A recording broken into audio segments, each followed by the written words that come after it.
Well, the really kind of disturbing thing is that you can pretty much lose all the soft bits of your face.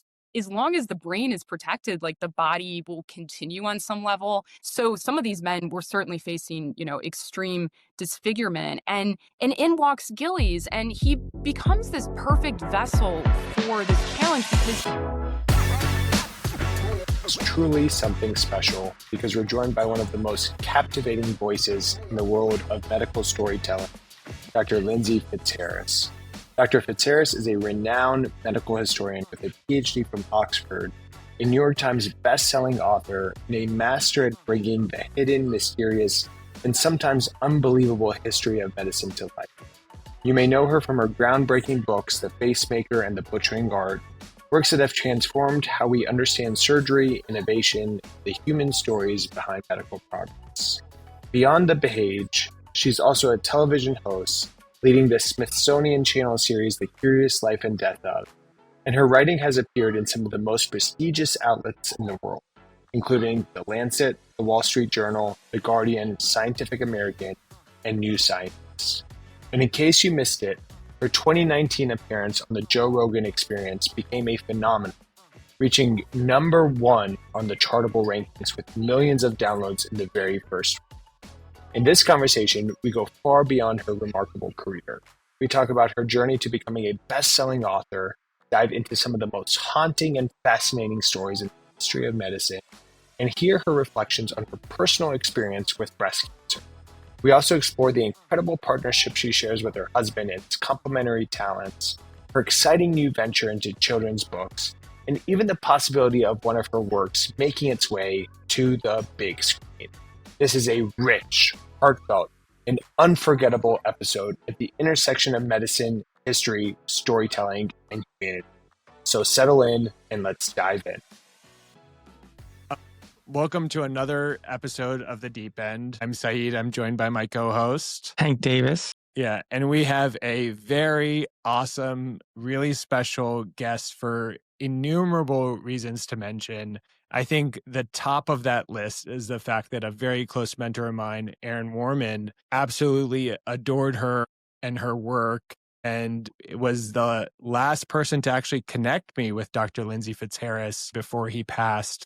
But hopefully, we're looking forward to welcoming Dr. Fitzharris at some point to Penn for an in-person talk. But I told her that we don't typically do introductions, but she's more than deserving. So not only is she a medical historian, not a real doctor, but a medical historian, but she has a PhD from Oxford, a TV host, New York Times best-selling author by two of my absolute favorite books, Butchering Art, The Facemaker, which we'll talk about today. Her husband, Adrian Teal, is an absolute talent, and I can't wait to mention that. She hosts the Smithsonian Channel, The Curious Life and Death of. I mean, she's a writer for the Wall Street Journal, Scientific American, Lancet. It appears all across social media. You have to check out all of her work.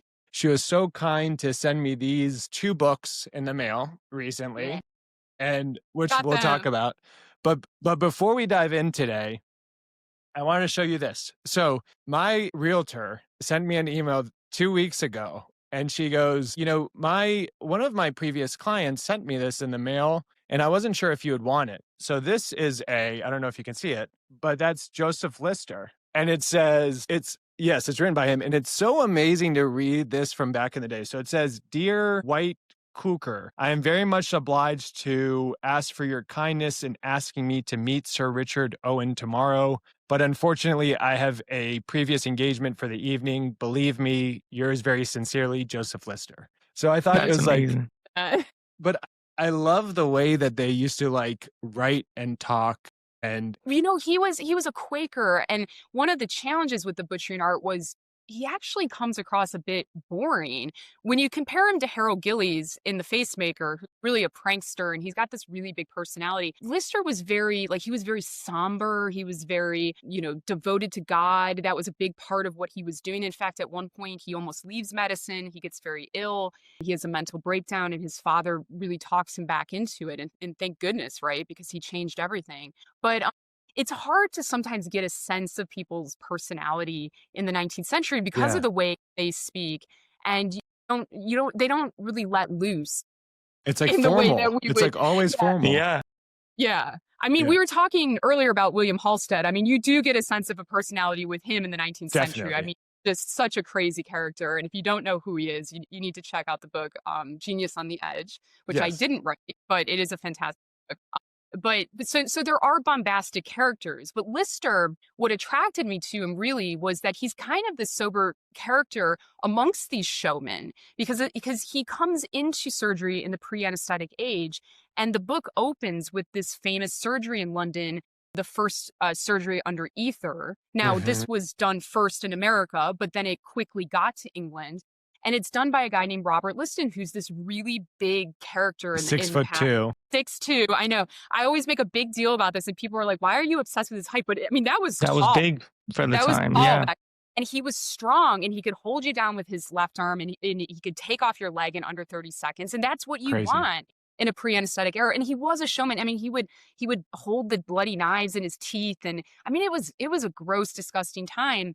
And what I loved about that scene was that there was a 17-year-old Joseph Lister in the audience, and I thought if I Yes. was writing this would be the opening, because Yeah. you have the dawn of anesthesia. But actually, surgery gets much more dangerous following that because the surgeons are more willing to pick up the knife. They don't understand germs.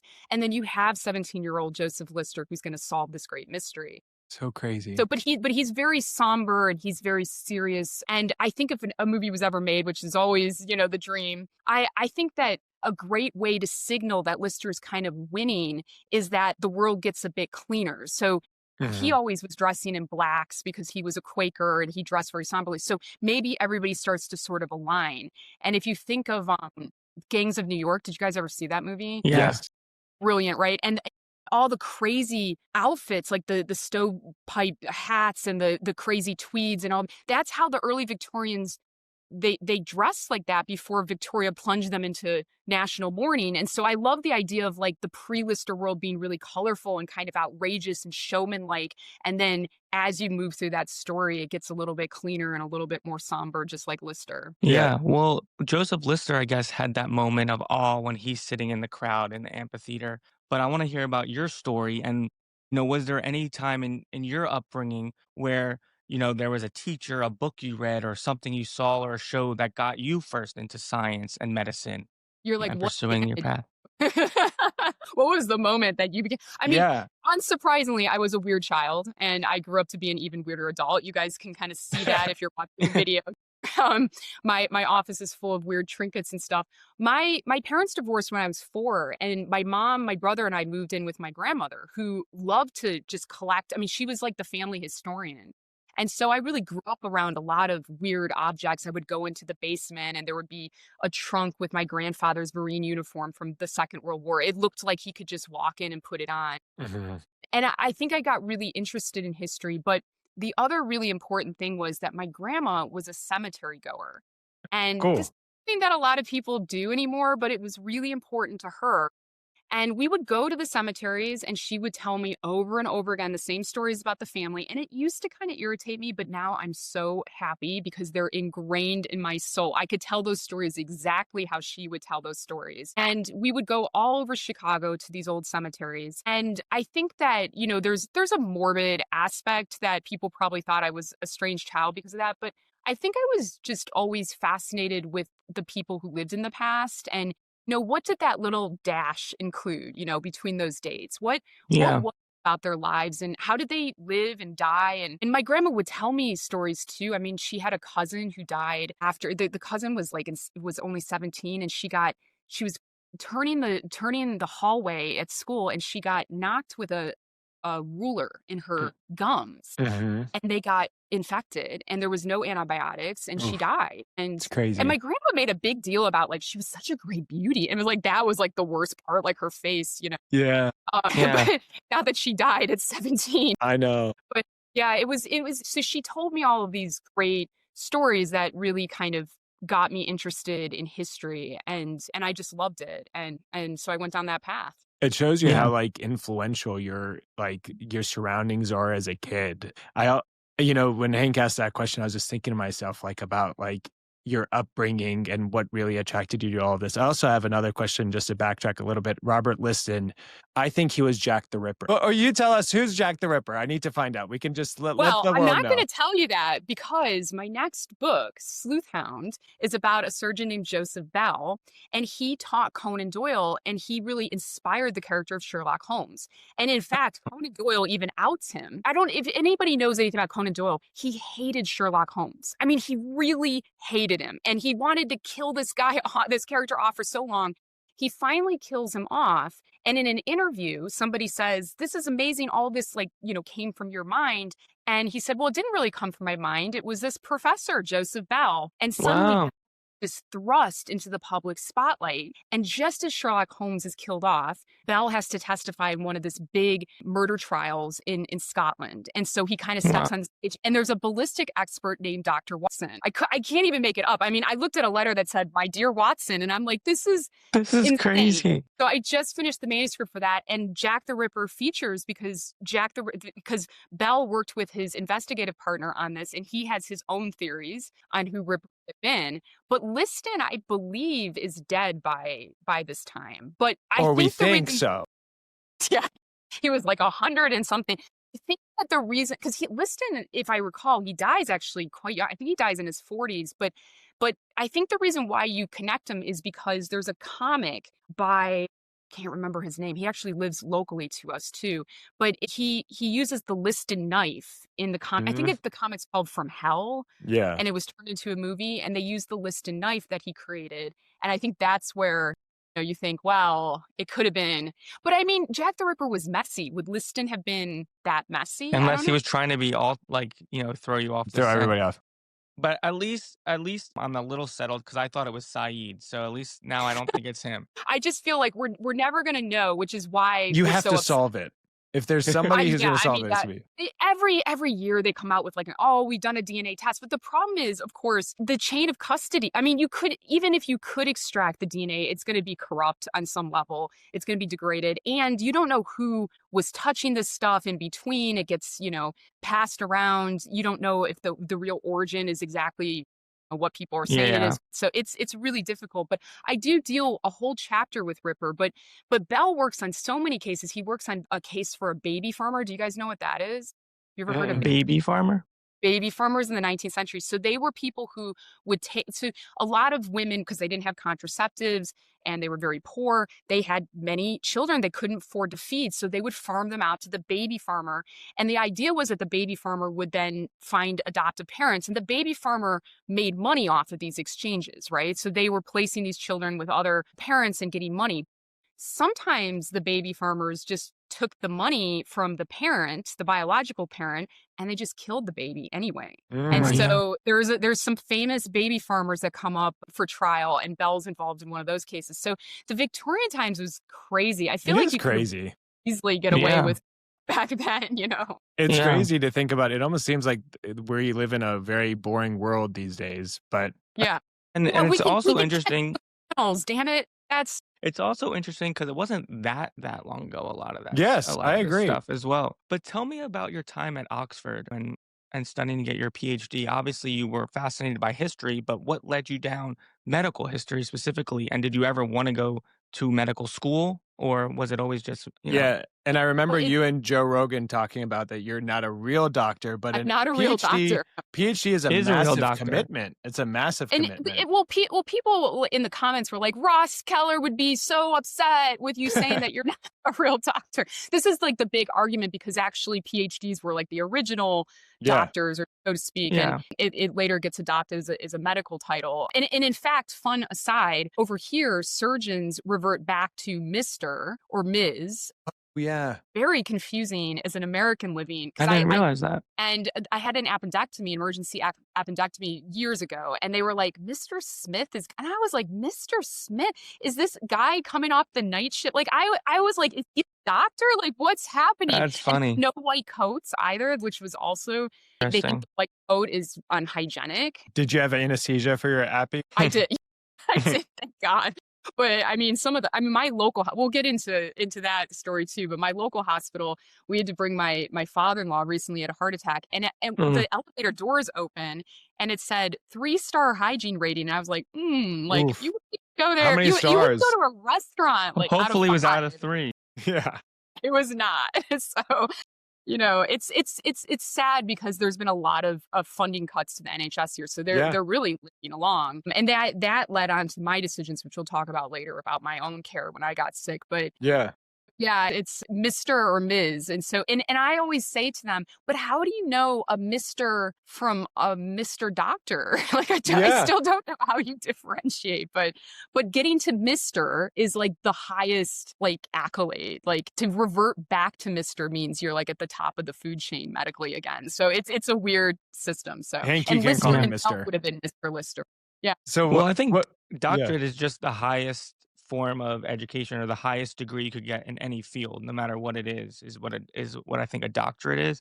But then I guess it just got adopted for like a medical doctor or whatever. So I think some people say physician just, to I think in Germany you could but be like professor doctor. Like you could have like uh I mean the Germans they love that, it's like yeah. like your doctor professor, like it's like a crazy, but but yeah, here it's, I mean, Lister would have been Mr. Lister. And I talk Wow. about butchering art, of course, how surgeons really were at the low end of the pyramid because they were seen as people who worked with their hands. They had to make money using their hands. They were Interesting. essentially craftsmen rather than, a physician who used his mind to heal people. And so it was a more cerebral activity. So the surgeons were really at very low on that pyramid. And then that all sort of changes with the birth of antisepsis and anesthesia. And suddenly surgeons can do a lot more to heal people rather than just cut off their limbs and kind of deal with the external aspects. And that's Yeah. also internal medicine. So the physician dealt with the inside, and then external was the stuff that the surgeon dealt with, like anything kind of that had to be chopped off, I guess, was the purview of the surgeon. It's so funny because we talk about you having a PhD, but I feel like you're teaching the world so much about medicine that like so many practicing physicians don't even know. So Yeah. what made you pursue a PhD? Well, I was at a very small university called Illinois Wesleyan for my undergrad, and I went to Oxford as a junior year abroad.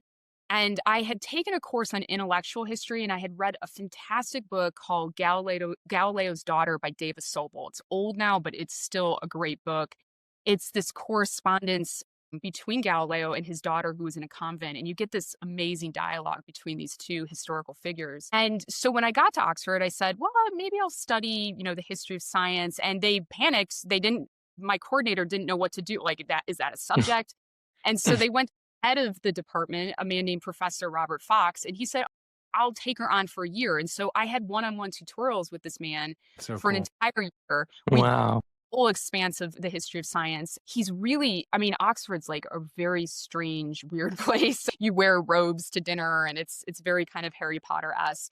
And it's how it works is you have a primary tutorial each week for 8 weeks, and then you have a secondary, which is every other week. And your tutor will give you like a list of 35 books and tell you to go read them and write an essay. And they usually give you like some kind of prompt as well, your essay. And then you come back the next week and sometimes you read it to them and then you discuss or you argue or they challenge your ideas. And so it's a really strange way. It's very like you're almost self-taught, but it's incredible because you get this opportunity to have these intimate conversations with some of the brightest people in your field. And so I fell in love with it. And then when I came back, I ended up moving more into history of medicine. I mean, it's my degree is technically history of science, medicine, and technology, but I moved more in a medical direction.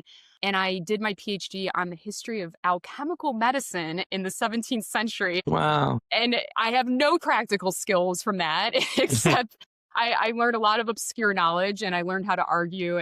But it was fascinating. And for me, really the decision to do the PhD was I just loved Oxford. It was this magical place. I thought, how can I It is you a magical place. it up, like I just want to spend time here. And I tell students now, you don't know how lucky you are because in 20 years you'll look back and this was a magical time. You don't have really any responsibilities. You think that you're stressed, but you have some exams and it's not a big deal. And it's just a wonderful time. And Oxford really encourages you to follow your curiosity. So you really as you go through your degrees, by the time you get to the PhD, you really get to just kind of choose your topic and go have discussions with, who's going to help you with that, go into these amazing libraries and touch history and read history. And so it was wonderful. So I kind of just went into it because I just wanted to spend some time at Oxford. And then, my dad was like, you need to get a real job at some, like, what do you do? Historian. It'd be cool to see you in like old pictures from those times, like in a white robe at dinner and Oh things. yeah, Do you I have got any? him. I got him. Yeah, That's so yeah. cool.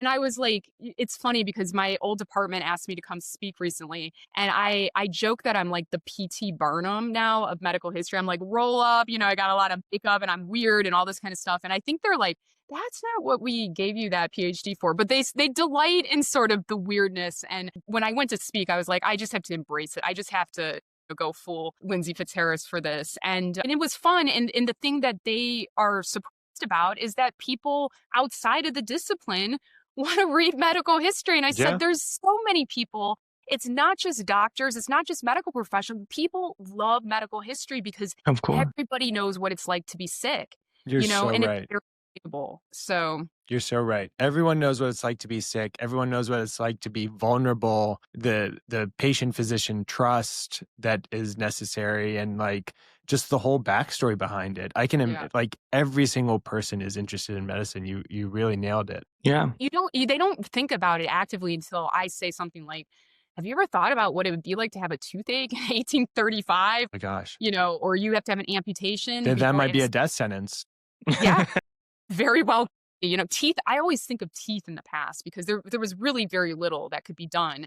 It's, you think, we're going to get to this, but I was diagnosed with breast cancer in 2022, just after the Facemaker came out. And people, I went public with my diagnosis, and people now come to me when they get diagnosed. And I always tell them that today is the best day to be diagnosed with cancer, and tomorrow will be even better because we are constantly improving. I mean, even, and I don't have to tell you guys, if you look at even in just the last year, the kinds of advances we make in cancer care is extraordinary. So I never would want to go to the past. Like, I feel like I would have died, at like 5 or something. As something dumb would have happened. I was a sick child. I would, Which I feel like is interesting nuance with you is because I feel like a lot of medical historians or people who love history are very nostalgic about the past, and they almost wish they could live in another time. It always makes me think of the movie like Midnight in Paris. Yeah, where it's about, old Paris and they go through each of the different times.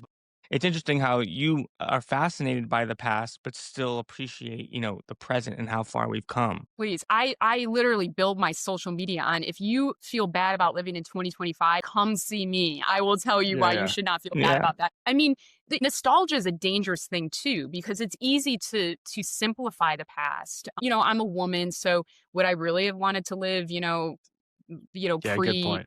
1920?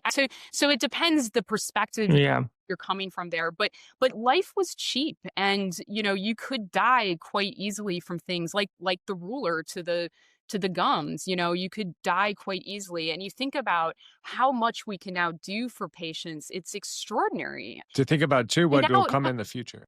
yeah, and now really the big ethical debates in medicine is how much is too much intervention, right? Yes, you're And right. so we can really do so much now that it's almost sometimes ethically too much. Yeah. And those are the debates that we're having. But it wasn't that long ago that, of course, we couldn't do enough. I mean, people would just die. And Such a great point. yeah. So it's and also I love talking to doctors because really the time that's passed between your training and some of the doctors that I write about isn't that much. Sometimes it's only one generation in between. I've met plastic surgeons who say they were trained by the guy that was trained by Gillies, Yeah. and it's, oh my gosh. So that guy would have been very young. Gillies would have been very old. And so it's amazing how, in a very short period of time, we've come very, very far. Yeah. No, what I was thinking, just talking about all of this with nostalgia and everything, is like I just went to Disney World with the kids and my wife, and I love walking in and seeing how magical it is, and just like living it all. And I thought to myself after preparing for this and talking to you, like, how great would it be if there was a place like Disney World where you could like walk into the 1860s for like one scene where everything's from the 1860s. People are Yeah. dressed like it.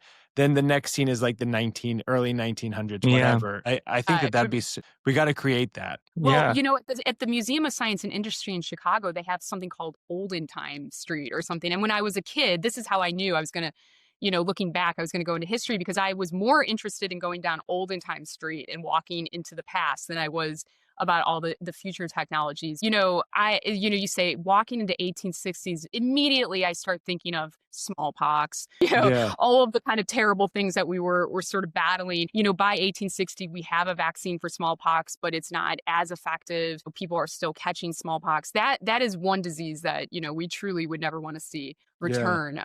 So, but I love the past. I'd love to go in, but like if I was like a bubble boy, like I had a bubble around Yes. me and I couldn't catch anything weird, or I could bring antibiotics with me. Like I would want to come well armed going into 1860. What brought you into our world of plastic surgery? And we're so honored that you have taken on this scholarly pursuit. We've all learned so much from you, and we've been dying to have you on.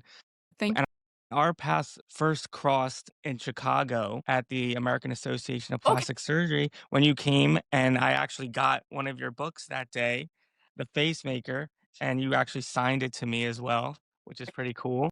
I've that went really long, and I remember like I was sweating profusely at one point. It's like Yeah. wow, a lot of people, but it was But good. it was just yeah, it was so fascinating, and I'm sure a lot of our listeners who have a background in plastic surgery know who Harold Gillies is, but we also have a lot of other listeners and people who've heard his name but don't know that much about him. Tell us a little bit about the Facemaker, who he was, and bring us into that time a little bit. Yeah, so the Facemaker, my publisher jokes too that right before it came out, a friend at the publishing house said, the book that you never wanted to write is about to come out. Now, that isn't quite accurate, but what had happened was I had pitched an entirely different book after The Butchering Art that the publisher wasn't convinced that anybody would read, I guess. And so I pivoted and I said, well, there's this guy named Harold Gillies, and he was, yes, that's the book we want. And I instantly regretted it only because I had always intended to write about it, but I knew very little when I started out. I mean, I didn't even really have a full grasp of why we entered the First World War. And if you listening don't know, it's all for stupid reasons. So, I mean, I'm not even. I believe it. So, it was like doing a PhD where I had to really immerse myself in World War I history and World War I military medicine. I mean, just so much stuff to learn and then kind of condense it into a fascinating story that an average reader with no medical background, because that's always what I try to write, could pick up and enjoy. I didn't know much about Gillies. I certainly didn't know much about facial reconstruction, but the one thing I knew was that I wanted to drop the reader right into the middle of the action from the first page. And I was lucky enough to find the diary of a man named Percy Clare, who is wounded in the face, and he writes this diary beautifully about this. And this is unusual because a lot of the men who received facial wounds in the First World War didn't talk about their experiences. It was very taboo. I often say that this was a time when losing a limb made you a hero, but losing a face made you a monster. And so Harold Gillies is kind of thrust into the theater of war. He's an ENT surgeon. There is really no such thing as plastic surgery as such. There's people are doing it a little bit in earlier centuries, but on a very small scale. And suddenly he's faced with this tremendous challenge to rebuild these faces. And some of the damage to these faces was extra. I mean, I would look at these photos and think, I don't know how anybody could survive an injury like that. Yeah. Yeah, and that was really a friend of mine who's a doctor said, well, the really kind of disturbing thing is that you can pretty much lose all the soft bits of your face. As long as the brain is protected, like the body will continue on some level. So some of these men were certainly facing, extreme disfigurement. And in walks Gillies, and he becomes this perfect vessel for this challenge because he's quite funny. The way he looks at life, he's got this big personality. And whereas a lot of doctors and nurses at this time, they couldn't even look at these men because it can be very challenging to look at somebody with a facial wound like that. He was able to look past this almost immediately. And he really saw the humanity in them. And he built these extraordinary relationships with his patients at a time when most surgeons in the First World War, they were really just dealing with a patient for a very short period of time, stopped hemorrhaging near the battle line, whatever. They were not working on these people for years at a time. So that was a really wonderful part of the Facemaker was that kind of relationship between doctor and patient that sprung from Gillies' story, but it was challenging. I mean, the other thing was that his notes, he talks about his reconstructive process as if he's making a piece of toast, in the sense he expects who's ever reading it to have a base level of knowledge that I didn't necessarily have.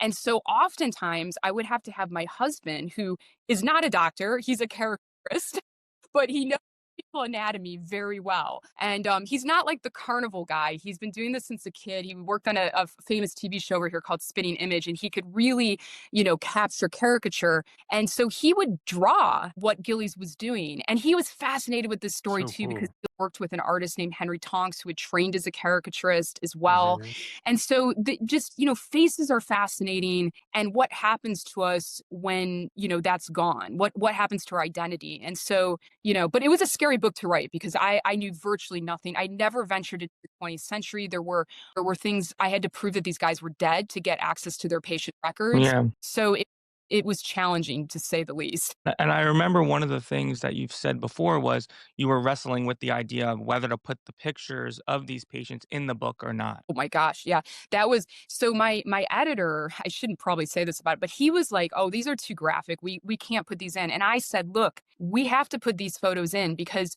when Gillies opened his hospital, there were blue benches around the hospital, and the men would sit on these blue benches so that the public knew not to look at them. This was a really isolating injury."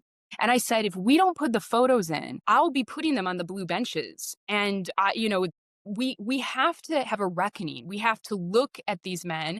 And we also have to acknowledge that a lot of what plastic surgeons do now owes a lot to these men themselves, not just Gillies, but the 100%.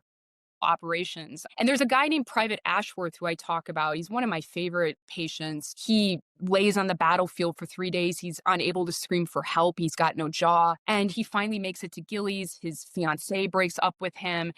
Fiance's friend ends up falling in love with him. And later, he goes back to work as a tailor's assistant, and his boss tells him to work at the back of the shop because he would frighten the customers. And so he eventually just leaves Britain. He just Yeah. starts over in Australia.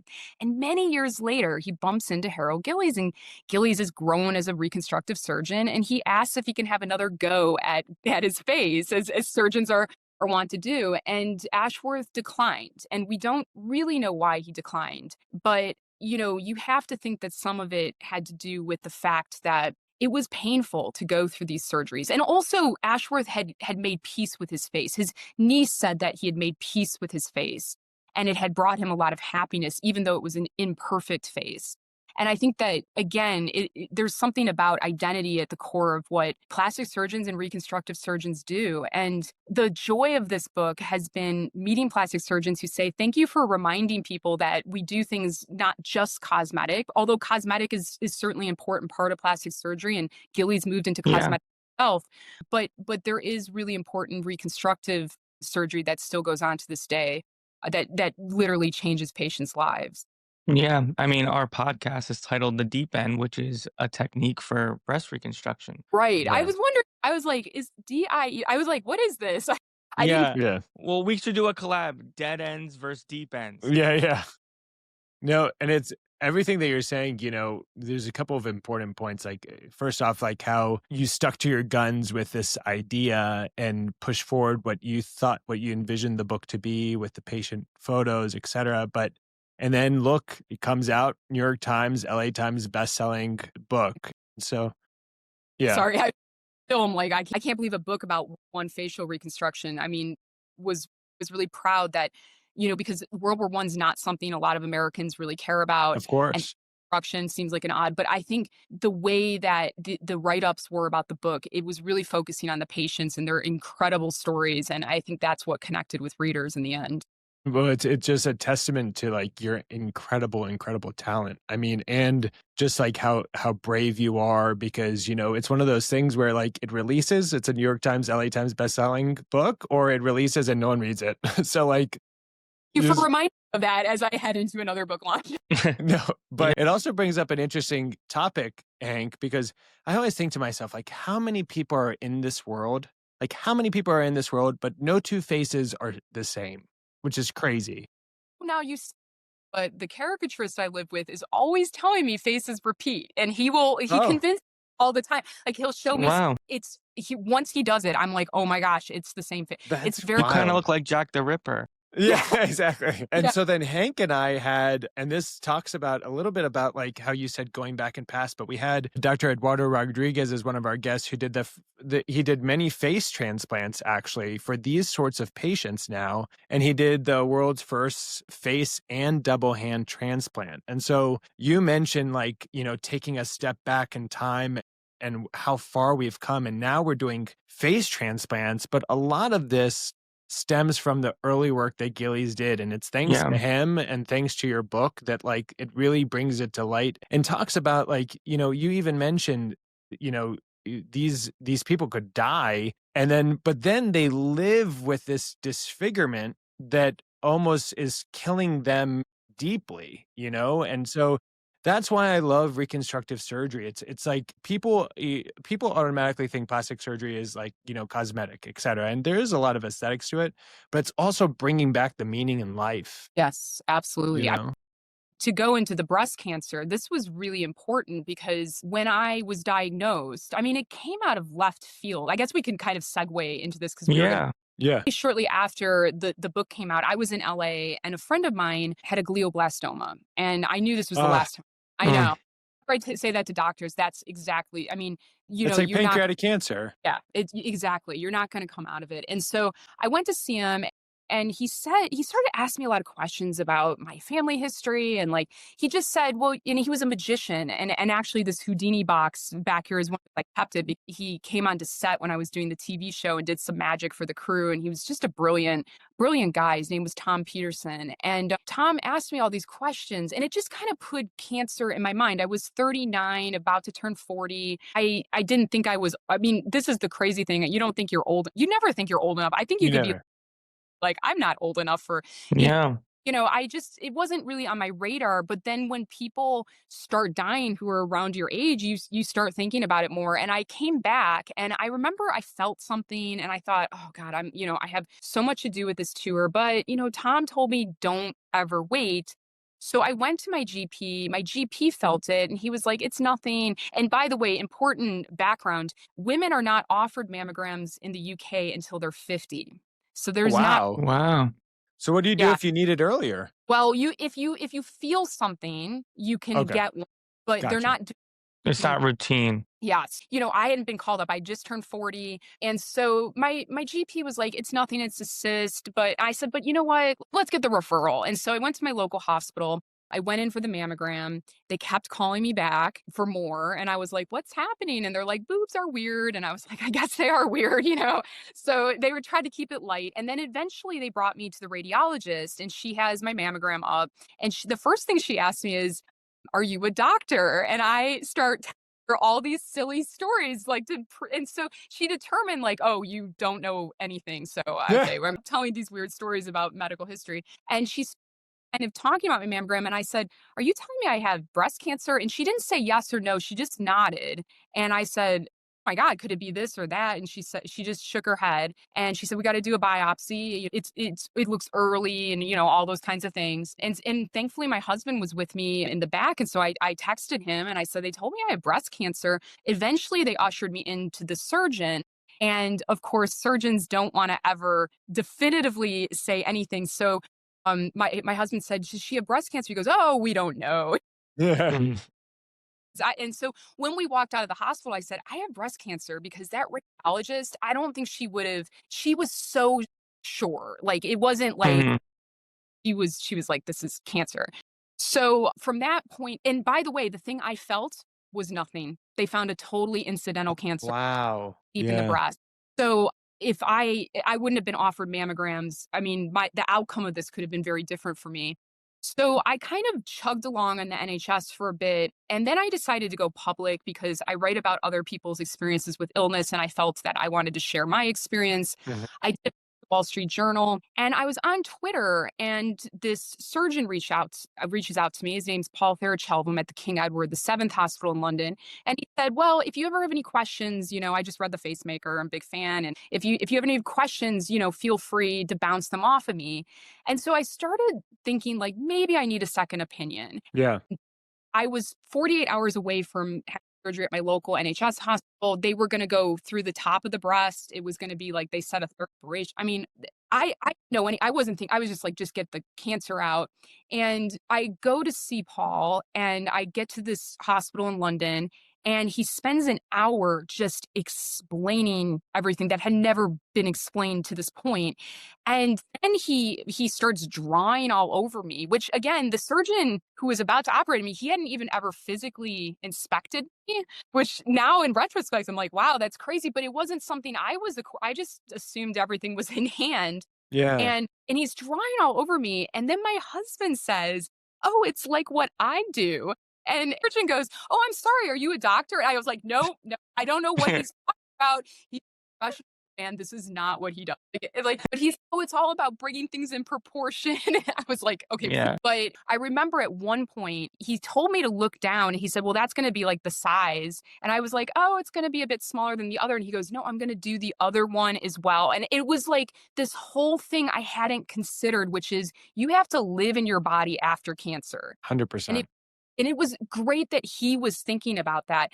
Interestingly, at the AAPS, I was always asking plastic surgeons about this because in America, the plastic surgeon is separate from the oncologist surgeon. He does everything. So that's a very European way of doing it. And he has his own views. Like he thinks it's crazy that there's like a plastic surgeon come in. But then I was told at AAPS, you don't want your cancer surgeon necessarily thinking about the reconstruction. You want them focused. So I can see like pros and cons of both of those systems. Yeah. Yeah. The way we're kind of talking about things in the States is you are having more of a sort of blend across specialties. So I wouldn't put it past breast surgeons here at some point doing some of their reconstructions. But you bring up so many important points that are like just so sort of special about medicine and particularly the patient-physician interaction. For instance, we as physicians will see patients all day long. Every patient's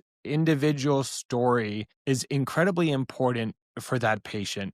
And we all have to take a step back. And despite seeing 40 patients in clinic, each patient's story is incredibly important. It has a true impact on the rest of their life.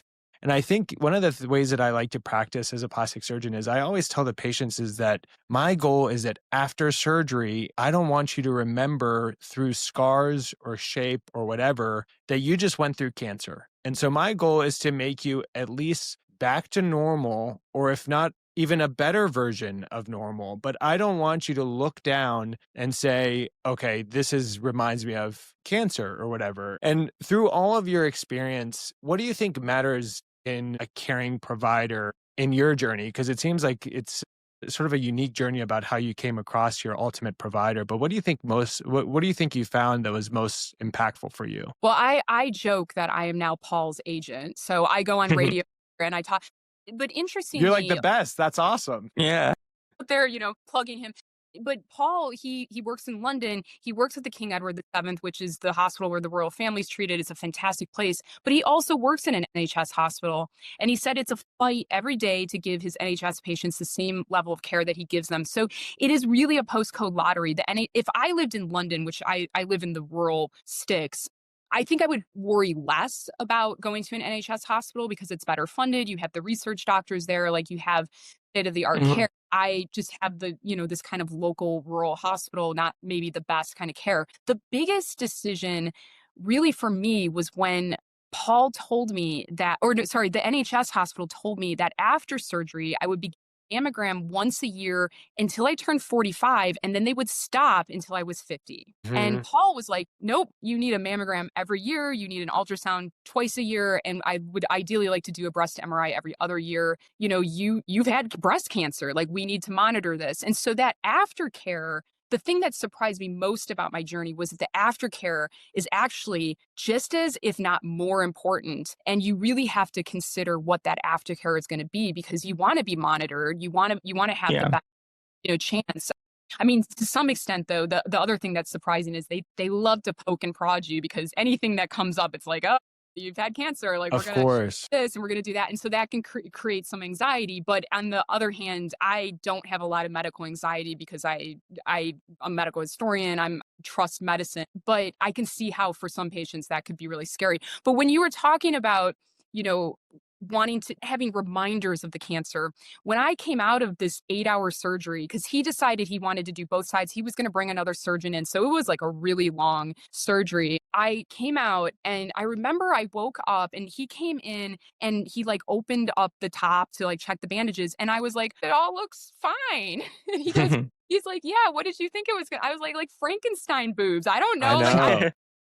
to be like a bloody mess. Like it looked, I mean, actually the really startling thing for me was I had a lumpectomy and then reduction, Yep. because at that That's what I point gathered. he sent me a lot of journal articles because I'm a nerd, and he was like, at this point we don't know why, but for my early stage cancer it seems like lumpectomy was better. It comes with radiation, and that's Hmm. that. But so I did that, but oh, now I lost my train of thought. But I thought it was going to be a horrible mess, and Yeah. that was oh yeah, and so it looked so good. I was so confused as why it hurts. Yes. Like, well, done a lot under there. It looks great on the outside, but like, because I was like, I must be the biggest baby. It doesn't even look bruised. What is happening? And so that part was really funny, because you do look kind of normal, and you just think, oh, I could just, I'm operating normally, but you definitely aren't. There's like a long recovery with that. So Yeah. So, what I wanted to talk about, since we're talking about your journey through breast cancer, is we kind of have this your own story, in an unfortunate way, but we have someone who, by coincidence, delve into the pioneer and the genesis of plastic surgery, knows all about that, and then you cross path on a personal level when you're struck by breast cancer, which is sad and awful. But I'm curious, going through what you've had to go through in terms of studying and for your book writing, how does that change your journey as a patient in plastic surgery, knowing everything that you've known? Would you have written the book differently, or how does that make you think differently about Harold Gillies now going through it after you've already written? these are great questions. I think also like my being a medical historian was more an issue for my doctors, because I would like walk in and I would tell everybody these horrible stories. Like they were doing a biopsy through the mammogram at one point, and I was talking about Lucy Thurston, who's in The Butchering Art, and she has a mastectomy without any anesthetic, and the doctor walks in and he shows her the knife. He doesn't even tell her the day he's going to show up. He shows her and he tells her to prepare her soul for death. Like this is a Oh my gosh. have to tell a patient. So I was always kind of telling, because I'm a ridiculous person, and people were like, "Ooh, pipe down," people are around, like patients are around, like let's not get people nervous. But I was always like in there, kind of delighting. Hopefully delighting people with these weird stories. And for me, again, it was always like, look how lucky I am. Like I don't have to have my breast cut off without all of these things. And also, Britain, I have to say, one of the really bad things about living in Britain is there's a total lack of preventative care. Like we don't do preventative colonoscopy screenings or anything. Like it's not great. And my husband's British, and he's very British in this sense. And so when he turned 50, I was like, you haven't seen a doctor for like 10 years. You need to go see a doctor. I'm fine. And I said, go get some blood please go get some blood tests. I've been asking for years. He had prostate cancer, and he caught Oh it. my gosh. And so it happened that he also had private insurance, because I had also orchestrated that because I was so American about it. So I told my breast surgeon, and he said, I know the guy who should do this. And like literally people fly from out of the country to come and get surgery with him. And he'd actually just operated on the king. And I was like, okay, that's definitely Wow. the and Hmm. and he's come fine, but he's really, a lesson in you can feel fine and not be fine. And so, as patients, we have to be proactive about our care. And it Absolutely. struck me when I was going through that it would be a really good thing. I mean, maybe you have something like this in America, but like a charity foundation where if you get diagnosed, you could be assigned like a partner who is medically literate, who could sit in these sessions and ask, because sometimes you just don't even know what to ask. Yeah. I was first diagnosed, I was just so shocked. When I told they were going to go through the top of the breast, he goes, well, you just wrote the Facemaker. What would happen? And I was like, oh, right. Yeah. Sorted over time, and he said, yeah, exactly. He's like, you want to, and then he explained So for me, the best part about finding my surgeon was that I could relax. I knew that he had it covered. But I think a lot of patients, they aren't medically literate and they don't know what questions to ask. So therefore, they don't know what's being missed. And so that always struck me as like somebody should start a charity where, you could just say, I need somebody to sit in on these consultations and help ask these questions. But how would I change the face? I don't think I would have changed the Facemaker. People always ask me, would I write about the history of breast cancer? I don't know. I mean, again, that Halstead, his story's been told so brilliantly. And he invented the radical mastectomy. Interestingly, Halstead really did not care about the aesthetics or even whether the patient could be mobile. He just wanted to get the cancer out. So he really left a lot of these women severely disfigured and disabled from these extreme surgeries. And it was only kind of recently, I'm saying recently as a historian, that we took a step back and we found balance in how much tissue we have to take. The Oncotype test is brilliant because, 30 years ago, I'm making up a number here, but like every breast cancer patient would have to have chemo. I didn't have to have chemo. My Oncotype score was low. Oh, that's so Again, great. when people and in aid, he had a prostatectomy. We went through a whole process with him where like, what do you do? Well, if you're 50, you're still kind of young. And so I just remember there were other options given to him. And then we went and saw the surgeon for the last consultation, and we were kind of moving towards a less aggressive, it's called HIFU. It's like a high ultrasound treatment. And one of the doctors at the hospital was one of the lead doctors who does this and said, a great candidate for it. And I said to his surgeon, I said, well, if he does HIFU and the cancer comes back, how hard does that make the surgery more complicated later? And he said, yeah, it can. And he said, and also it's when it comes back because he's 50 and the odds are it will come back. So we decided, look, let's trust the surgeon. So he had the surgery. And when they took the prostate out, they found out that it had more cancer on it than had come up on the MRI. So the HIFU, Wow. and he would have been a worse surgical position at that point. As it was, he got 100% nerve preservation. So it was an optimal surgery. And I just, for my breast surgeon, I'd asked him, like, what do you think we should do? I asked my breast surgeon, what should we do about the prostate? But he knew this surgeon. He goes, he's a good surgeon. Trust your surgeon. You can look at data So and true. odds, but if your surgeon's like at the top of their game, those odds are going to be, even better. And we have no regrets. And it just, Yeah. and actually for context, another thing that happened right when we were making the decision was an Olympian named Chris Hoy. He's a cyclist in Britain. He's won like 6 gold medals. He's 48. He came out in the news. He has terminal prostate cancer. And I was like, oh my God. Like, I just looked at Adrian and I was like, get it out. Like, I don't want to, we Yeah. don't want to about this later on. So it's very personal though. Everybody has to make those choices, but finding the right doctor is for whatever reason, whether they're at the cutting edge of a technology or they're very personable and they're going to give you that kind of experience that you need because you're vulnerable. Those are all really important factors in making those decisions. Yeah. I think you brought up so many important points that are just you have to just reiterate over and over to people. And I think, Hank and I have talked about this before too. Like in a world of, I'm talking about on the medicine side and plastic surgery side is so filled with social media and everyone kind of self-promoting themselves as the experts in the field, that to take it back to what you said, I think the number one thing that patients should go by is based off of strong recommendations from people that they trust.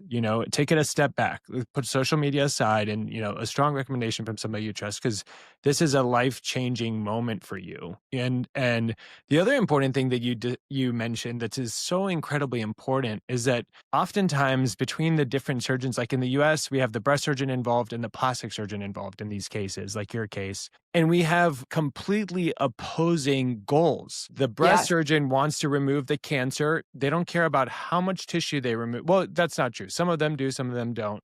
But they want to remove the cancer. And the plastic surgeon wants the patient to look as good as possible. And finding a happy medium so that the patient isn't left disfigured is so incredibly important.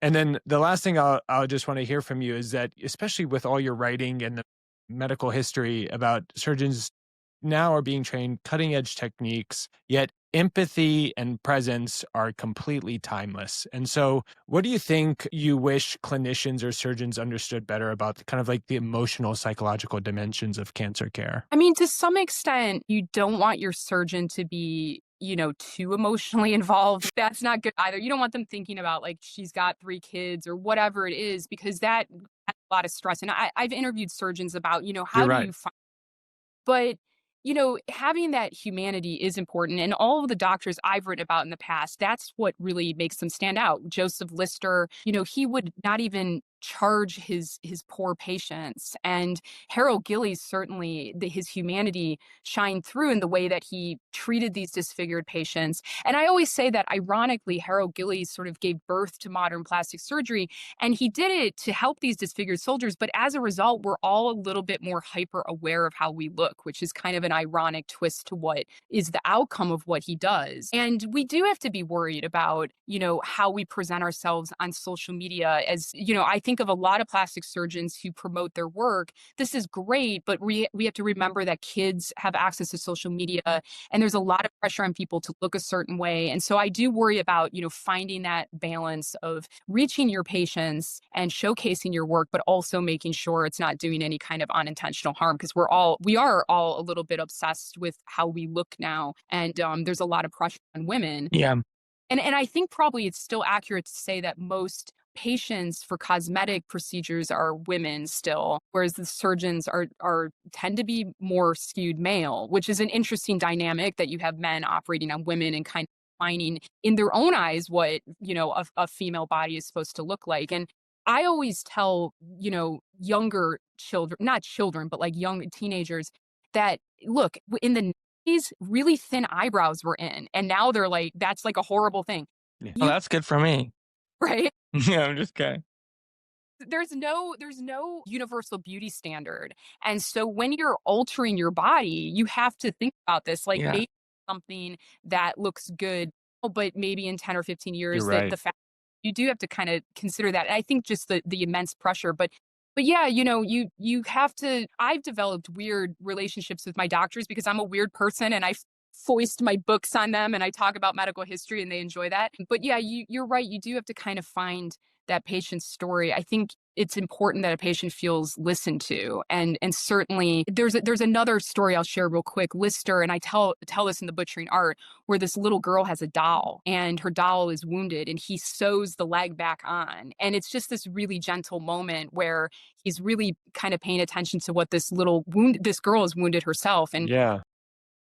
And I just love that moment with Lister. And I think those kind of tender moments, those are the things that I love about these doctors. And if Yeah. you guys read Sleuth Hound, Joseph Bell also is just this fascinating character. And what was interesting to me about telling his story was that he is like Sherlock Holmes in the sense that patients would be brought in and he could tell you everything about them, you know, from the mud on their boots to, I mean, just these extraordinary insights. But he got really annoyed by being compared to Sherlock Holmes, who was really quite this sociopathic, unfeeling character. And Bell himself was much more dynamic. And he kind of gets reduced to this caricature of Sherlock Holmes. And so, what I hope I've achieved with Sleuthhound is that I brought a more well rounded view of Bell and restored his actual legacy. There is this Sherlockian thing that he does. And certainly the character of Sherlock is based off him and it lives on forever because of Bell, but he was a lot more than just that character. And we have to remember that about our doctors too, right? You know, Yeah. You're right. there's a great show called The Nick. You probably saw that, right? Um, Yeah. Clive Owen, and not to spoil it for people, but in the first episode, there's this right at the beginning, there's this big operations turn of the century, the Knickerbocker Hospital in New York, and the patient dies, and the surgeon kills himself. And it reminds you that is crazy as the past was, it would have been really frustrating to go into that operating theater and keep losing patient after patient. These men in the butchering art, they are in the business of saving lives, and they can't save lives. They don't understand why these patients are dying. And so I do try to remind people, as funny as like Liston is with his 6'2" and his the knives, maybe he's Jack the all these kinds of things.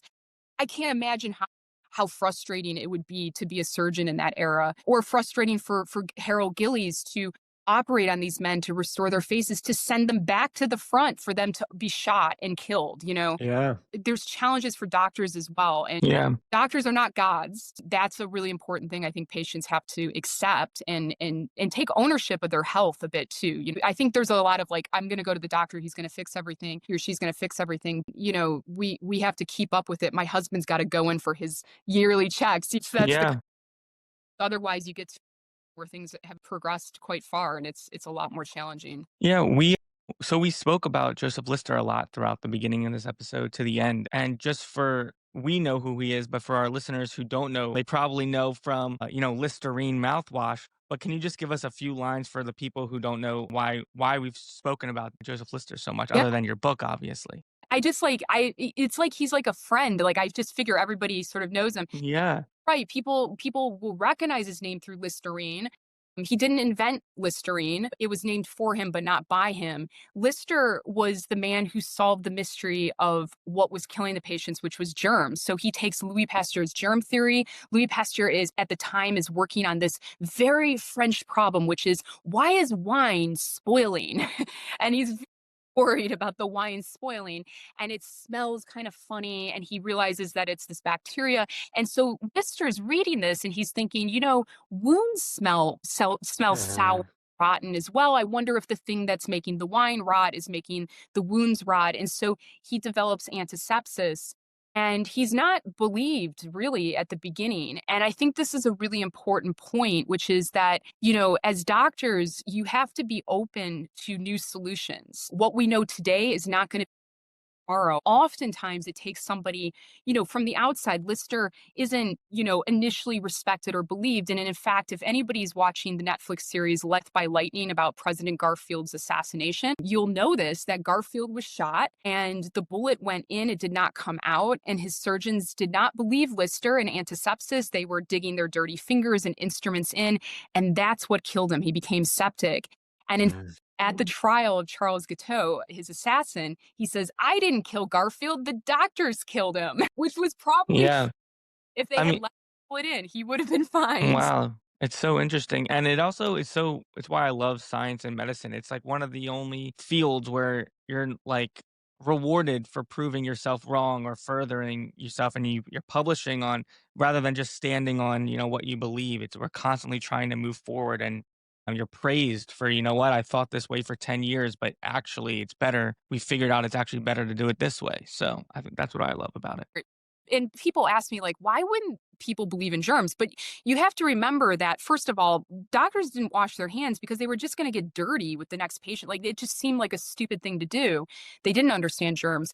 But also, the microscope wasn't really used in medicine at the time. And Lister used the microscope for reasons I go into in the book because he's a Quaker and he's not allowed to do like dancing and singing as pastimes, like the science direction. And so his father taught him how to use the microscope. And it's kind of like his lightsaber, right? It's like the moment he's like given this powerful tool that's going to solve this thing for him. But because doctors weren't necessarily scientifically literate in that sense with microbes and stuff, it was hard for them to believe that there are these invisible little creatures and they're killing your patients. Yep.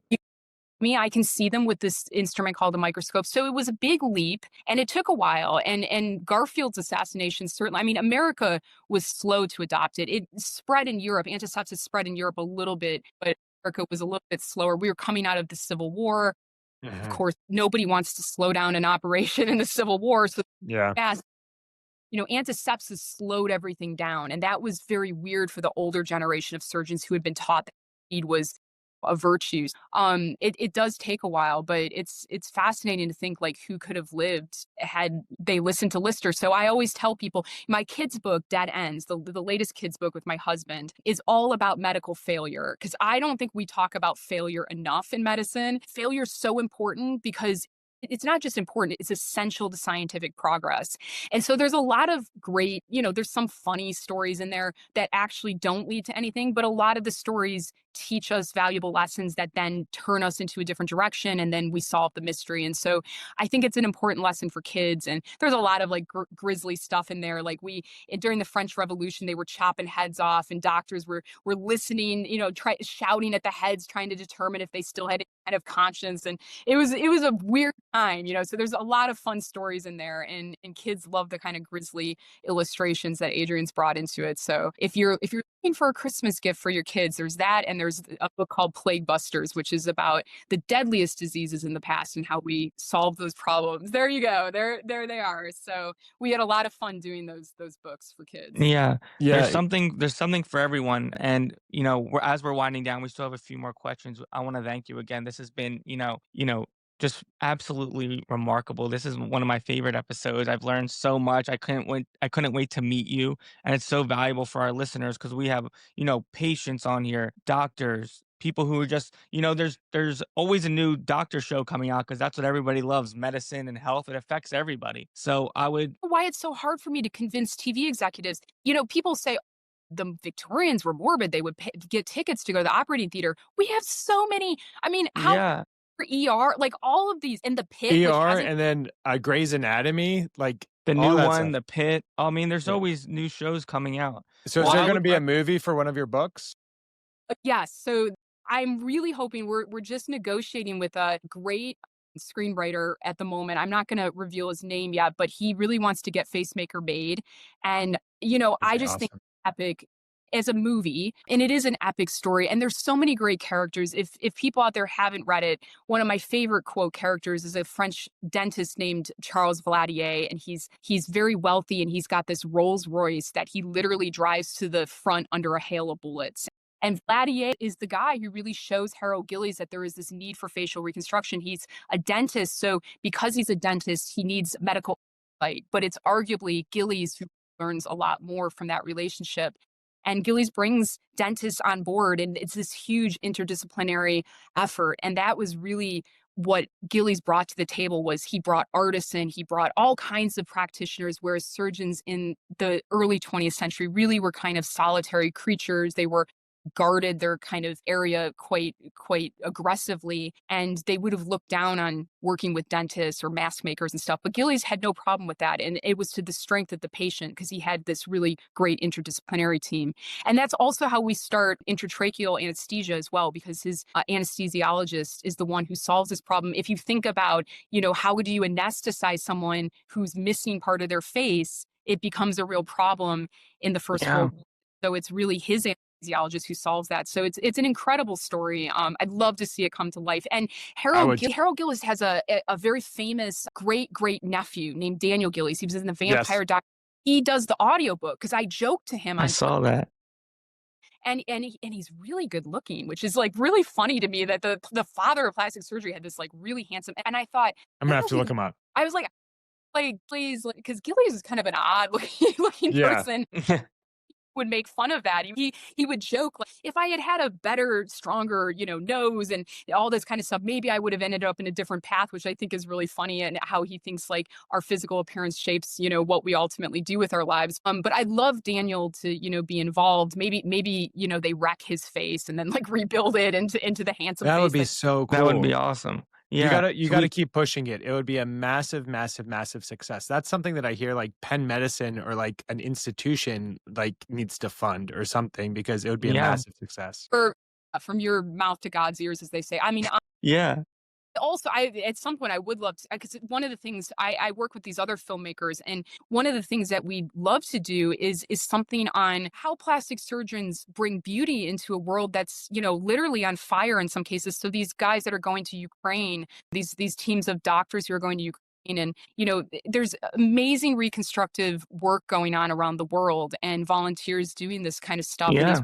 So the work of Gillies, unfortunately, continues, and we're seeing the return of trench warfare in certain countries. And so I think there's a good story there too, just about, how this comes about, because some of these countries, I was talking to a plastic surgeon who volunteers in Kazakhstan, and he said it's almost like walking into Gillies' world because their techniques are so outdated. And so he's teaching this new generation of plastic surgeons. So it's fascinating that the work of Gillies continues. and, is continues to transform people's lives. Yeah. Well, like we said, we have selfish reasons for wanting to do this interview. We're big fans, but I recommend any listener who's listening, you know, The Facemaker, The Butchering, or Art. All these books are, incredible, and to stay tuned for Sleuthhound, which is going to be coming out as well. So I'm like, I'm gonna Mm, pay you guys back for those plugs. But yeah, I really delight in bringing these characters to life, these doctors from the past, and I love that doctors themselves are learning like their genealogy. It's like their family. Exactly. yeah. You want to go with some Yeah. quick Yeah. questions? So these are kind of rapid fire quick questions and curious to hear what you think. So, who would you love to have dinner with if you could pick any sort of medical historical figure? I'll allow you to say Joseph Lister. No, I'm not gonna say Lister. I'm gonna say I would like to have dinner with Private Walter Ashworth, who I talked about at the beginning of the segment, who refused to have further surgery with Gillies, because I would love to know how his life had been impacted later.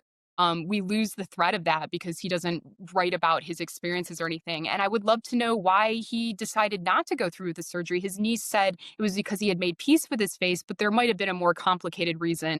And I just think like meeting somebody who had lived that experience and could tell me about that would be fascinating. What's one obscure? You have a lot of obscure facts, I'm sure, from all your research. But what's one of your favorite obscure facts that you'd like to tell? I had touched upon the Listerine thing, and I always tell people I went on a breakfast show in the UK, and they were like, you can't say certain things. It's like breakfast TV. Right off the bat, the presenters were like, what's the grossest thing, that you know?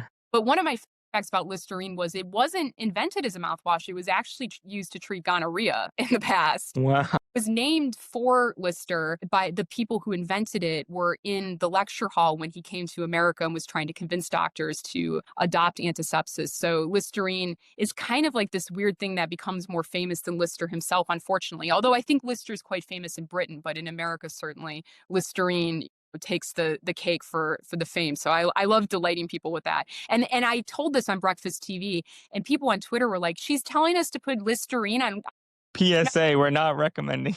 medical advice, not a real doctor, not real medical.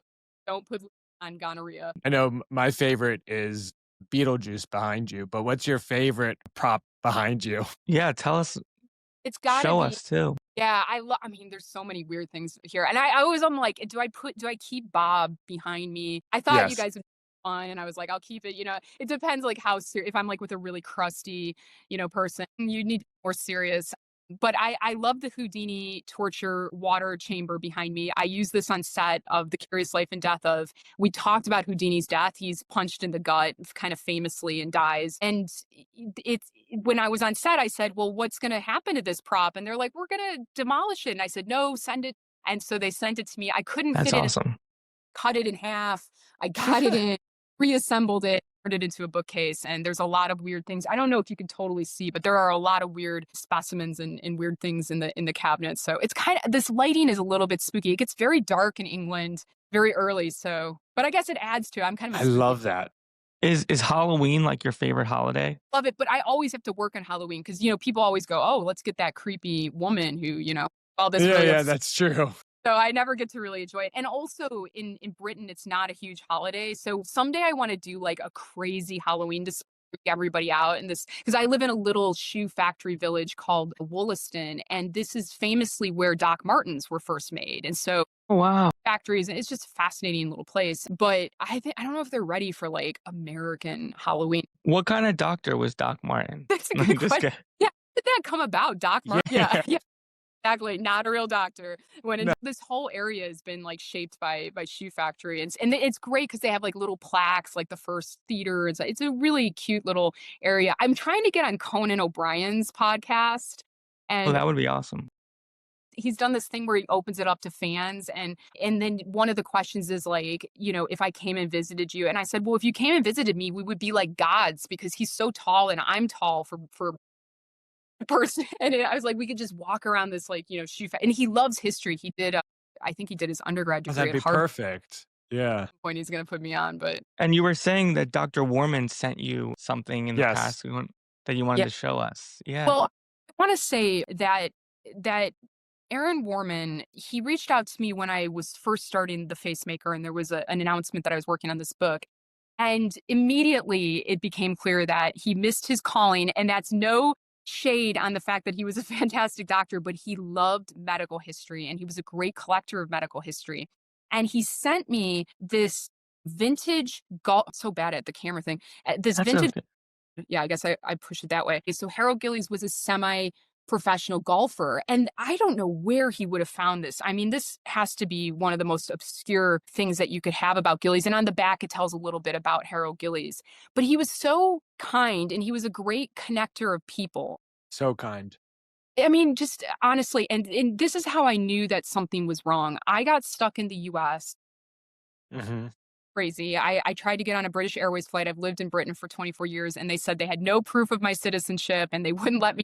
So I got stuck in the US for 6 Yeah, weeks. They told I wrote a letter. Yeah, yes. Oh, thank you. No, Of and course. I know all the way to Parliament. This is the most British thing that ever happened to me. That on the house, on the floor of Parliament, they said, "Dr. Lindsey Fitzharris is stuck," and I was like, "This, I made it as a British person. Like, this is great." And it's all about the story. But I was living in my mom's basement for like a good 6 weeks, and the first person I thought to write to about it was Aaron because he was such a good problem solver. And I thought, well, I'm stuck in the States. Maybe I can come and do a lecture or something. Write me, and he always wrote almost immediately. And I started to worry, and I was juggling a lot of other stuff, but in the back of my mind I was worried about him because it was so unlike him. You're so right. Yeah. That tells you so much about him, right? That he would if he didn't instantly answer your email, you knew Yes. something much wrong. And so one morning I woke up and I was thinking about him and I went to his Facebook and there was an announcement and I was completely shocked. I talked to him about a month earlier. And it really shows you that life, It's you gotta grab it while you can because things can change. He will live on for his humanity as much as Harold Gillies and Joseph Lister did. He touched so many people's lives by connecting people, and those friendships are forged forever. I will always remember his humanity. And I was saying earlier before we started recording that he kind of still lives in my head. Like it doesn't seem real. I didn't obviously get to go to the funeral or anything. So to me, he's almost still alive. And Yeah.